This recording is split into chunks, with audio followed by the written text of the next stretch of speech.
Algo que sequência e color não está conhecido, que está sigue. Kiko ta sige ta ko awore ki nos be hasi concept stand biliata na dus nos tingo bay hasi testing wa kong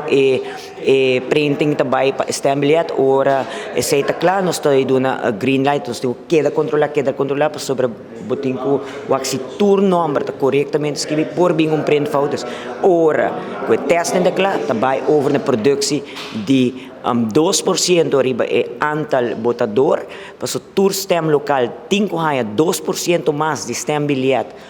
ku ta asigna na kiezers na cada stem district, anto iori ora di kaba di print of durante tanta print nosta stem biliat ta binkinang panos punen nang shing ng otro, punen nang ning maleta nang, pero prometo nos say ta susude un controle de abre stem biliat e waxi stem biliat nanta limpi e correto. Depois você sabe que tem vários outros processos logísticos, preparar e urna, conta bem que sabe que tem suficiente personal também para segurar que tu custa cananechos. E urna não sempre um challenge, nós está assim, tudo possível para nanta cumprir completamente com a lei, entre outros, e voorzitter, su caminho que me sinta, e me sinta portem controle de full urna, para ter ordem urna, para wakker stem hocken nang. E percebo ting tweede lid ko ta hack af hen nang ko yek so umbiabo po yek nang bo ya just duplicat me per ta umbiana ta hack bo af ne kiesregister e derde lid ko ting ko turf cada stembiliat ko dus e setup de urna ta importante meste por ti lugar caminda ko e botador na ta controla e handling nang di voorzitter e de leden pa kiko so processo aqui mas nem me explica o opinione que electoral raad ko ta fungi como hoofdstembureau mi tarefa como adviserend lid e senso como logística, pero el proceso aquí no está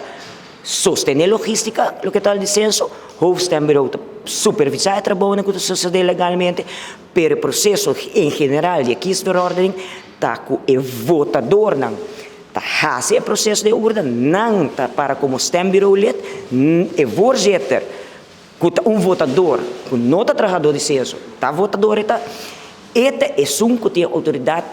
último de cada urna. Senso, ni hoofdstembureau não tem autoridade, não tem autoridade.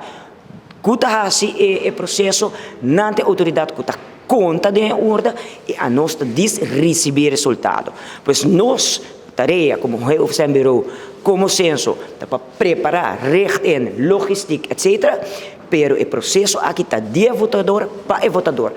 E votador está fugi como lid de stembureau, não está assim a handling, e kiezers não, votador, que tem acesso na urna, está essunang que está controlar o processo. Pois o processo aqui é um processo democrático, como a gente bisa, não está sustenido, mas é um processo que a gente votador está dono do processo. E logística também é bom,